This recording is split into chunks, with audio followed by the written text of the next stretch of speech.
Sur une échelle de 1 à 10, à combien mesures-tu ta capacité à ne pas juger les gens? Avoir du jugement, c'est une chose, mais juger les gens en est une autre.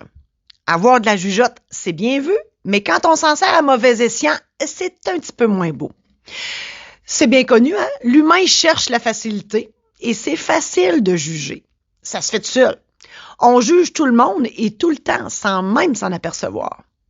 Pour le commun des mortels, juger les autres et leur situation, ça fait partie intégrante de l'existence. Je mets au défi n'importe qui de me dire qu'il n'a aucun préjugé. Impossible. On en a tous, même sans s'en rendre compte. Quand c'est toi qui juges, il n'y a rien là. Mais quand les autres te jugent, là, ça marche plus. Einstein a déjà dit, il est plus facile de désintégrer un atome qu'un préjugé. Hey, c'est pas rien, ça. Autrement dit, une fois ancré dans ton esprit, c'est difficile à changer.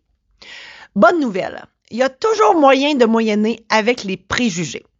Dans cet épisode, je te raconte une histoire abracadabrante, je te jase de lâcher prise et d'ego, je te donne des trucs pour arrêter de juger les autres et si tu continues à le faire, tu pourras au moins t'en dédouaner. Merci de passer quelques minutes de ton temps avec moi aujourd'hui. Je suis Marie-Josée Saint-Laurent, créatrice de bonheur et de positif. Ma passion, c'est la création. Que ce soit en écriture, en édition, en conférence, en showférence, en show d'humour, dans l'organisation d'événements ou ici dans mon podcast, mon objectif, t'aider à mettre du positif dans ta vie et ou à prendre les décisions pour l'améliorer. Ajouter du positif dans ton existence, c'est le moyen par excellence pour transformer ta vie totalement et c'est disponible ici uniquement. Bienvenue dans Illumine ta vie, le podcast qui changera ta vie assurément. Quand j'étais notaire, jadis, naguère, autrefois, écoute, j'ai 1 an de pratique, un petit couple dans la soixantaine, monsieur et madame Vermette, et je te dis de tout de go que cette histoire-là, c'est ma première histoire de mon premier tome intitulé « Les mémoires de la maîtresse », un recueil d'anecdotes réellement vécues dans mon bureau. Bien évidemment, j'ai masqué les vraies informations. Donc, un petit couple laveuse-sécheuse dans la soixantaine. Lui, il ressemble, je te dirais, à Bill Clinton, puis elle, à Sœur Angèle, ça te donne une idée. Et ils viennent faire leur testament. Bon, ils ont des enfants, tout ça. Testament type, là. Ils se lèguent l'un l'autre leurs biens, puis s'ils sont plus là, ça s'en va aux enfants. Puis bref, le plus vieux, c'est nommé liquidateur si les 2 parents sont plus là, puis jusqu'au plus jeune, dans l'ordre. Un testament bien standard. Et là, quand on a eu fini de signer, je leur présente ma facture parce que moi, j'ai des comptes à recevoir, j'étais allergique à ça. Fait que, tu sais, c'est comme à l'épicerie, là. Tu as eu ta livre de beurre, paye à cette heure. Moi, c'était comme ça. Fait que j'y présente la facture à M. Vermette. Et il me dit qu'il a oublié son portefeuille. Fait qu'il dit, je peux-tu repasser demain? J'ai dit, pas de problème. Puis en même temps, je vous donnerai vos copies. Et le lendemain, M. Vermette, il revient. Et là, il est pas comme d'habitude, il est un peu, un peu mal à l'aise, tu sais, je vois bien qu'il y a quelque chose, puis il dit, notaire, je peux-tu repasser dans votre bureau? Fait que moi, je dis oui, parce qu'il m'a pas fait mon chèque. Fait que je le fais rentrer, puis là, il s'assoit à ma chaise, à ma table de consultation, puis là, il s'accote bien profond dans la chaise. Je me dis, boy, ça va être plus long que me faire un chèque, cette histoire-là. Puis là, il hésite, puis il tourne autour du pot, puis à un moment donné, il dit, notaire, il dit, je veux refaire mon testament.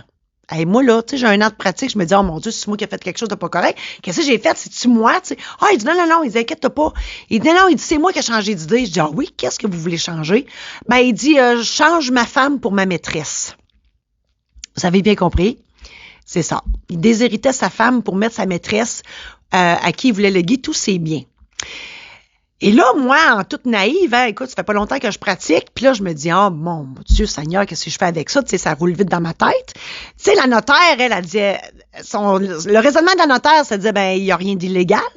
Mais moi, comme jeune femme de 25 ans, je me disais, my God, c'est donc bien immoral. Mais, j'étais une professionnelle, puis je pouvais pas juger de sa décision parce que c'était pas mon travail. Et j'ai tout simplement demandé, c'est quoi son nom? et j'ai refait son testament en espérant fort de ne pas régler en espérant fort que madame meure avant lui. Parce que sinon, elle voudrait le ressusciter pour le tuer elle-même. Et j'espérais fort aussi de ne pas avoir à régler cette succession-là, parce qu'écoute, je m'imaginais la maîtresse et Madame Vermette dans mon bureau en train de s'obstiner parce que Madame Vermette, elle perdait tout, là. Imaginez, là, elle perd toute la patente, là, la maison, les assurances, le compte en banque, puis Monsieur Vermette, ben, c'est un homme d'affaires, fait que, tu sais, il faisait des sous quand même.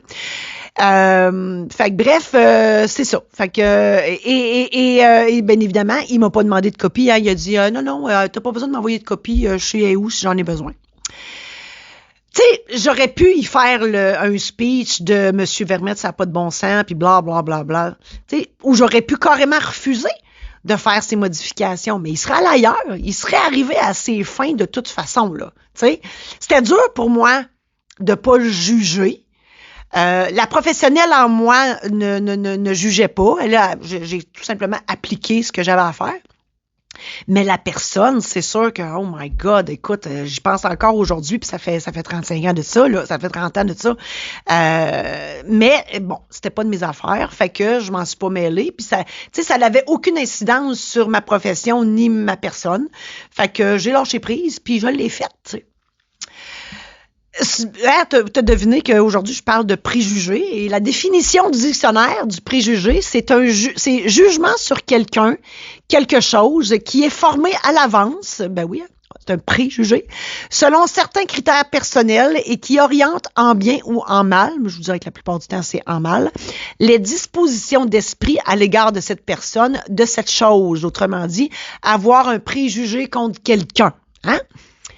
Moi, je te dirais que des phrases, tu sais, on a des exemples, là, des phrases qui commencent par « regarde-la donc, elle », tu sais, ou juste, tu regardes quelqu'un et tu fais « ich », hein, ou « ça a pas bien été », ben tout ça, c'est du jugement, là, c'est du préjugé, là, pur et dur, là, puis c'est rarement gentil. Puis je dirais aussi que la ligne est mince entre le jugement, le préjugé, le stéréotype, les croyances, puis la discrimination. Hein. Tu sais, tu peux tout mettre ça dans le même pot, puis tu brasses, puis ça ressort tout là. Tu sais, et tout ça, ça confronte l'ego. Hein? Moi, mon ego, je l'ai appelé Jean-Guy, je trouve que ça y fait bien. C'est comme un petit diable, hein? Tu sais, le petit diable, c'est souvent notre ego, mon Jean-Guy. Et ça vient des blessures intérieures, puis ça, j'ai déjà fait des épisodes là-dessus, là, mais quand ça réveille nos blessures intérieures, ben Jean-Guy se réveille, puis c'est là que Jean-Guy, il porte des jugements qui n'ont pas d'allure, puis ça lui fait du bien, puis c'est ça. Et des exemples de tout ça, là, de jugements, de préjugés, de stéréotypes, de croyances, de discrimination, hein, on a déjà entendu, là, quelqu'un qui dit à une femme enceinte, c'est un paquet de troubles à engager, parce que oui, un congé de maternité qui vient à un moment donné, ou un handicapé, ça peut pas être éduqué. Ben oui, ça peut. Les filles qui portent des jupes, c'est automatiquement des filles faciles. Puis que les garçons ont plus besoin de sexe que les filles. C'est tout des préjugés, ça. Un garçon, ça pleure pas. Hein? Ça, c'est aussi une croyance. Les filles, c'est nul en mathématiques. Bon, là, je confirme. Là, moi, je suis nulle en mathématiques. Je suis meilleure avec les mots. Mais il y en a des filles. Là, ma sœur, moi, elle est extraordinaire dans les chiffres. Là, puis ma comptable, c'est une fille. Il y en a, là. Il y a vous allez me dire que c'est des exceptions, peut-être. Ou le préjugé sur les Autochtones qui sont toujours en retard. Hein. On a même appelé ça l'Indian Time. Puis eux autres même, ils en rient, là, faut dire. Mais c'est un préjugé. Ils sont pas tous en retard. On a déjà entendu des gens dire les femmes, ils peuvent pas avoir des postes de gestion, sont ben trop fines. Ou les schizophrènes, c'est des personnes violentes, pas nécessairement. Les personnes dépressives, c'est juste du monde paresseux puis qui se donnent pas la peine de faire des efforts. Hein? Il y en a qui disent ça. Les personnes anxieuses, c'est des personnes qui manquent de caractère puis qui sont faibles. Ça aussi, on peut entendre ça. Ou des personnes bipolaires, on peut facilement avoir le préjugé de dire qu'ils sont difficiles à gérer. Puis ils font tout pour attirer l'attention, finalement.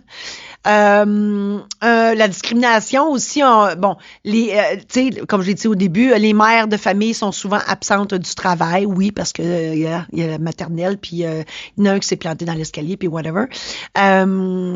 Donc, la discrimination vient en disant, ben, on est mieux d'engager des hommes à un poste de responsabilité, hein? C'est ça. Ou l'autre affaire qui est épouvantable, c'est l'immigrant, c'est des terroristes. Hein? Tous ceux qui viennent pas, tous ceux qui sont pas de souche, c'est automatiquement des terroristes. Ça aussi, avec tout ce qui s'est déjà passé dans le passé, il y en a là, puis il y en a encore aujourd'hui qui pensent comme ça. Ça, c'est tous des jugements, des préjugés, des croyances. Alors, comment se débarrasser de ça, hein, de ces préjugés, de ces fausses croyances-là? Ben, premièrement, en regardant les faits, uniquement les faits. Hein? Je sais pas, moi. Tu vois une madame un peu mal habillée qui pousse son carrosse d'épicerie puis qui a juste des cochonneries puis des cigarettes puis de la liqueur puis des chips. Puis là, toi, tu peux avoir le préjugé de dire, mon Dieu Seigneur, il me semble qu'elle devrait acheter des affaires plus saines pour se faire du bien puis tout ça. Mais les faits, tu regardes des faits, ben coudonc, elle achète ces affaires-là. Puis l'autre manière d'enlever les préjugés, ben c'est en regardant l'autre comme un être humain, tu sais, vraiment juste de façon objective. Puis essaye de te mettre dans ses bottines aussi. Tu sais, cette madame-là, là, c'est peut-être son seul plaisir, là, dans la vie, là. Elle est peut-être toute seule, puis dans son petit 2,5, puis elle a rien. Tu sais, c'est peut-être ça, son seul plaisir dans la vie. Enlevez-y pas, bâtard. Tu sais, on comprend-tu? Fait que, je sais que c'est dur, là. Je sais, là. Écoute, je me mets dans le tas, là. C'est pas simple, là. Puis c'est tellement facile d'avoir des préjugés. Ça vient tout seul. Puis c'est tellement facile que moi, puis je l'avoue, je pratique l'Ho'oponopono. Hein, c'est une technique hawaïenne. Ceux qui ont déjà... en tout cas, je vous encourage fortement d'aller googler ça puis de lire des livres là-dessus. C'est extraordinaire. C'est pas compliqué. À chaque fois que tu dis une connerie comme un préjugé, tu dis « Désolé, pardon, merci, je t'aime ». OK? En arrière de ça, là, c'est toute une manière de penser, puis c'est tout inconscient, là, OK? Le désolé, ben c'est que tu es désolé d'avoir jugé, donc tu es désolé par rapport à toi, hein? Tu es désolé de ça. Pardon, bon, désolé, pardon. Le pardon, c'est tu te demandes pardon à toi, puis tu te pardonnes à ton ego aussi, parce que c'est toujours Jean-Guy, là. C'est toujours Jean-Guy là, qui est pas fin là-dedans. Merci, ben en disant merci, c'est que tu remercies de t'apprendre une leçon, parce que en conscientisant que tu viens de porter un jugement sur quelqu'un ou sur une situation, ben on dit merci à l'apprentissage que tu viens, oui, de le conscientiser, de dire, oh mon Dieu, c'est vrai, ben oui, quand je viens de juger.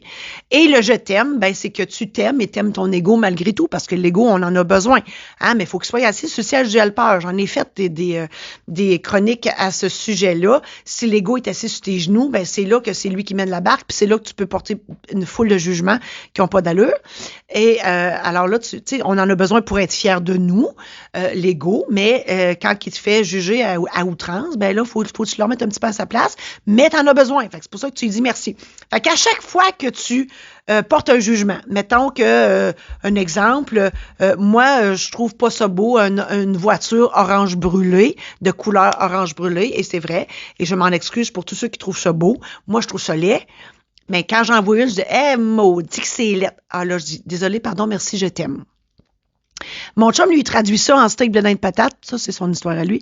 Mais moi, je dis, désolé, merci, pardon, je t'aime. Mais je vous l'avoue, là, je peux le dire 25 fois dans une journée, là. Mais ça me conscientise à chaque fois. Puis là, ben, au fur et à mesure de la vie, ben, je juge moins. Puis ça m'aide à évoluer. Je vous en souhaite tout autant. Comme à l'habitude, je vous sors des citations sur le sujet. Une belle citation. L'œil plein de préjugés est aveugle. Oui, moi je suis d'accord avec cette citation-là, parce qu'effectivement, le préjugé, c'est comme un genre d'illusion. Tu te fais un préjugé, mais quand tu vas vers la personne que tu as jugée, puis que tu te mets dans ses bottines, ah, là, c'est pas pareil. Là, tu as la vérité de cette personne-là, puis là, ton jugement va changer nécessairement. Ben, peut-être pas non plus, mais normalement, là, souvent, en tout cas, ton jugement va changer par rapport à cette personne-là parce que tu la regardes d'un tout autre œil, le vrai œil. Une autre citation, « Il n'est jamais trop tard pour renoncer à nos préjugés, effectivement. Il y a toujours moyen d'arrêter, mais je vous le dis, c'est difficile, là, hein, l'humain étant ce qu'il est. C'est difficile de juger, mais à tout le moins, contrôler, entre guillemets, notre Jean-Guy, là, notre ego, parce que c'est lui là, qui met le trouble. Donc, en contrôlant Jean-Guy, puis en conscientisant que c'est ton ego, puis souvent, c'est parce qu'on est blessé soi-même. Alors, c'est pour ça qu'on jette notre dévolu sur d'autres, puis qu'on porte des jugements, où on a des préjugés négatifs à l'égard de d'autres personnes ou de situations quelconques. Mais il y a toujours moyen de corriger ça, mais le point de départ, c'est de conscientiser, effectivement, qu'on a beaucoup de préjugés. Une autre citation. Si on s'était arrêté à l'apparence des huîtres, on n'aurait jamais découvert les perles. Et ça, je trouve ça beau. C'est Boucard Diouf, hein, l'humoriste Boucard Diouf qui dit ça. Mais effectivement, tu sais, le préjugé qu'on a quand on regarde une huître, hein, c'est comme ça a l'air d'une roche. Tu fais, puis ça pue à part de ça. Mais tu sais, hein, tu ouvres l'huître puis tu retrouves une perle dedans. Waouh, là, c'est pas la même affaire. Puis quand tu te fais cuisiner des huîtres Rockefeller, parce que je vais te l'avouer, moi, c'est la seule façon de manger des huîtres en Rockefeller gratiné, là, parce que sinon, oublie ça. Moi la patente crute, je suis pas crute, hein, pas crute, je suis pas capable de manger ça. Mais bref, c'est ça. C'est un moyen de comprendre que faut aller voir au-delà des apparences, puis on a des surprises. Une autre citation. « Tes jugements ne définissent pas le genre de personne que je suis. Ils définissent le genre de personne que tu es. » Voilà, je l'aime celle-là parce que ça te remet d'en face un peu tes jugements. Hein? Parce que le fait de juger, d'avoir des préjugés, ben ça te définit toi dans le sens que c'est peut-être toi qui as un problème d'ego, un problème de blessure intérieure. Puis c'est pour ça que tu portes des jugements vers les autres, parce que ça te fait du bien de planter les autres en bon québécois, ça te remonte dans ton estime. Mais je dis pas que c'est une bonne affaire, là, pas ça. Mais le conscientiser, c'est le point de départ pour tenter d'arrêter tout ça. Une autre citation. « Il y a une histoire derrière chaque personne et toujours une raison à pourquoi il est comme ça. Pensez-y avant de juger quelqu'un. » Effectivement. Tu sais, on juge très facilement. On regarde quelqu'un, bon, on fait hip pelay, tu sais. Ouais, mais le hip pelay, ben, elle a peut-être pas le choix, cette personne-là. Elle a toute une histoire en regard à soit son physique ou son attitude ou peu importe. Tu sais, on est qui pour juger, hein? On est qui pour juger les autres personnes? On n'est pas mieux que les autres. Puis souvent, ben c'est ça, c'est des blessures intérieures, c'est notre Jean-Guy, notre ego qui fait que ça y fait du bien, lui, de juger les autres, parce que le temps qu'il juge les autres, ça ne regarde pas dans le miroir. Voilà. Hein? On va appeler un chat un chat. Une autre citation. « Nous devrions nous examiner longuement et attentivement avant de porter un jugement sur les autres. » C'est Molière qui a dit ça. Mais voilà. Donc, c'est ça. Regarde-toi dans le miroir avant de juger les autres, parce que tu n'es pas mieux que les autres. Puis oui, il y en a aussi qui portent des jugements sur toi. Hein? Puis ça aussi, il faut lâcher prise là-dessus, parce que là, je parle depuis tantôt qu'on juge beaucoup, mais oui, on se fait juger aussi. Il y a des gens qui ont des préjugés par rapport à nous. Moi, j'en suis un sur deux pattes, un préjugé, parce que, imagine, j'étais notaire, moi, dans la vie, puis je suis devenue tout d'un coup une artiste, là. Hey, écoute, il y a du monde qui m'ont jugé, là. Il y a du monde qui ont des préjugés, puis qui disent, ben voyons donc que c'est ça, tu sais. Ben, c'est ça. Mais ça, faut pas s'arrêter à ça. Il faut les laisser faire, puis de continuer notre chemin, puis d'ignorer les gens qui ont des préjugés envers nous, parce que ça sert à rien de s'en faire avec ça. On n'a pas de contrôle là-dessus. Une autre belle citation. Ne jugez jamais sans connaître les deux côtés d'une médaille. N'oubliez jamais que chaque personne que vous croiserez sur votre chemin mène un combat dont vous ignorez l'existence. Ben voilà. On a tous nos combats dans la vie. Puis, tu sais, ça paraît pas tout le temps dans la face du monde au complet, là, ce qu'ils vivent, là.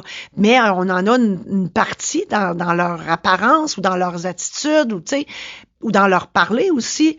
Mais on est qui pour juger ça? Puis, tant qu'on n'est pas dans les bottines de cette personne-là, on n'a pas le droit de juger. On peut aider, par exemple. Tu sais, dans le fond, je suis pas meilleure qu'un autre, là, je vous le dis, mais on devrait...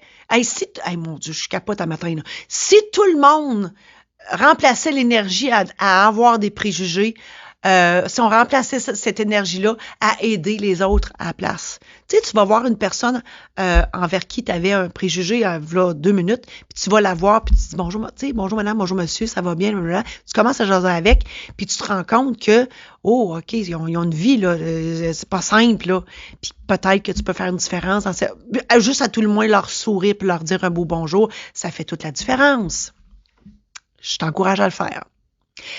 Une autre citation. L'ego s'obstine, s'entête et s'acharne. L'âme œuvre tranquillement, accueille, fait confiance et lâche prise. Ça, j'aime ça parce que c'est comme si, tu sais, dans les comics, on voit ça des fois, on a un petit ange puis un petit diable. Le petit diable, moi, je prétends que c'est l'ego. Moi, mon ego, je l'ai appelé Jean-Guy. Puis le petit ange, moi, c'est la conscience, c'est l'intuition. Moi, je l'ai appelé Georgette, je trouve que ça y fait bien. Fait que Georgette, elle me dit elle me dit d'accueillir, puis de faire confiance, puis de lâcher prise, tu sais, tout du positif. Puis Jean-Guy, il dit « Ah ouais, juge en masse », puis tu sais, là, pas fin, là. Mais c'est ça. Mais là, faut que tu réconcilies tout ce monde-là. Et la méthode Ho'oponopono, désolé, pardon, merci, je t'aime, moi, je trouve que c'est une belle façon de le faire. Une autre citation. Il est aisé de s'accrocher à ses stéréotypes et ses idées préconçues. On se sent ainsi rassuré dans sa propre ignorance. Et c'est Michelle Obama qui a dit ça. Effectivement, tu sais, quand tu connais pas, c'est facile de juger, hein? Ben, c'est ça. Une fois que tu connais la situation ou la personne, ben, t'as plus la même vision de la patente. Là. L'image vient de changer du tout, parce que là, tu viens d'avoir l'image au complet du personnage. Puis tu peux pas avoir le même préjugé. Ça peut être pire, comme ça peut être beaucoup mieux. Puis au-delà du jugement, ben Caroline, si on peut faire une différence en aidant, tant mieux. Une autre citation. Croyance. Chose que l'on tient pour vrai malgré l'évidence du contraire. Ça, c'est bon.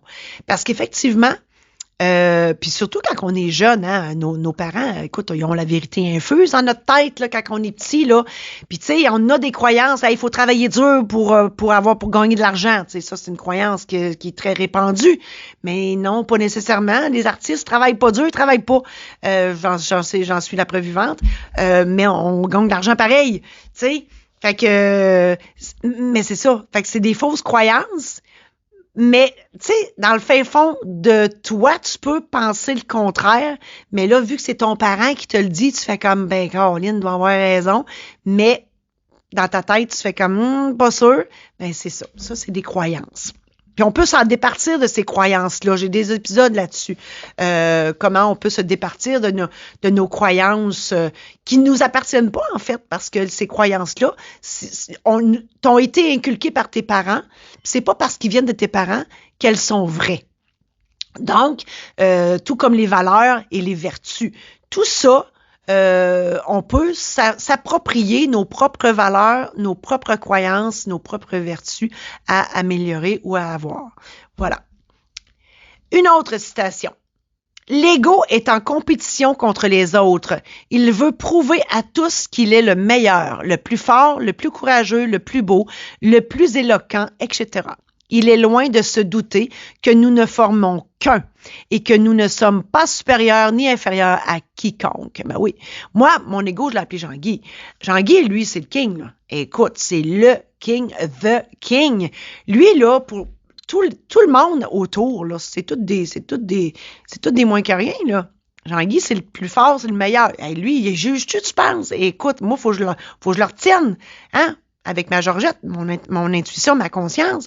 Georgette a dit « Wow, Jean-Guy, wow, Jean-Guy, wow, Jean-Guy ». Ben, c'est ça. Avec la méthode Ho'oponopono, ben, on break Jean-Guy avec le désolé, merci, le désolé, pardon, merci, je t'aime. Ben, on break un peu Jean-Guy là, pour que l'ego se calme le pompon un peu, parce que l'ego, oui, on en a besoin pour être fier de nous, fier de ce qu'on est, fier de ce qu'on fait, fier de ce qu'on a, mais il peut pas contrôler notre vie, sinon on jugerait à outrance tout le monde et n'importe quoi et tout le temps. Voilà. Face à tes préjugés envers les autres ou ceux des autres à ton endroit, tu as deux options. La première option, quand tu te fais juger, ça te met en beau de ta baslac, pour pas dire d'autre chose. Tu publies sur les réseaux sociaux pour rétablir les faits. Tu réponds à ceux qui t'insultent. Tu sors plus de chez vous de peur de te faire juger encore. Puis quand c'est toi qui juges les autres, ben tu te fous des conséquences complètement. Tu te dis que tu as le droit à tes opinions, un point c'est tout. Puis ce qu'on sait pas, ça fait pas mal. Ça, c'est ce que tu crois. Puis tant que tu le dis pas à la personne concernée, ben tu n'as pas l'impression de faire du mal. Ou, la deuxième option, quand tu te fais juger par les autres, ben ton ego est blessé, mais tu bénis et tu pardonnes aux personnes qui t'ont fait du mal parce que tu te dis c'est pas de leur faute, ils souffrent probablement plus que moi. Et tout ça n'ébranle en aucun temps ta confiance. Hein? Tu fais l'Ho'oponopono, hein? Désolé, pardon, merci, je t'aime. Donc, tu conscientises que ton Jean-Guy est dans le champ, que ton Jean-Guy est trop présent, puis que tu le rassois sur le siège du helper pour dire « Wow, Jean-Guy, tu pousses un peu trop fort. » Et tu analyses la situation pour laquelle ton ego a besoin de juger, puis tu travailles le pourquoi du quoi qui fait en sorte que tu juges cette personne-là ou cette situation-là. En résumé, je t'ai raconté mon histoire abracadabrante, je t'ai parlé de lâcher prise et d'ego. Je t'ai donné des exemples de situations où on juge les gens malgré nous. Je t'ai partagé des trucs pour arrêter de juger les autres et comment t'en dédouaner si tu continues à le faire. Je t'ai partagé et commenté plusieurs citations qui font réfléchir. Je t'ai présenté les options possibles du comment gérer tes préjugés et ceux des autres à ton endroit. À toi de décider comment tu gères les préjugés des autres et les tiens. J'espère sincèrement que tout ça t'a aidé et je te souhaite bonne chance dans la gestion de ton ego. Que ce soit pour une cérémonie de mariage, une cérémonie de funérailles, pour l'animation d'un événement spécial, pour une conférence positive, spontanée ou sur mesure, pour écrire ta vie, un roman, un scénario, un hommage ou un discours, ou pour te procurer mes cartes sourires virtuelles ou mes livres, consulte le marie-josée-saint-laurent.com. J'espère que tout ça t'a aidé. On reprend ça la semaine prochaine où je te parle de honte.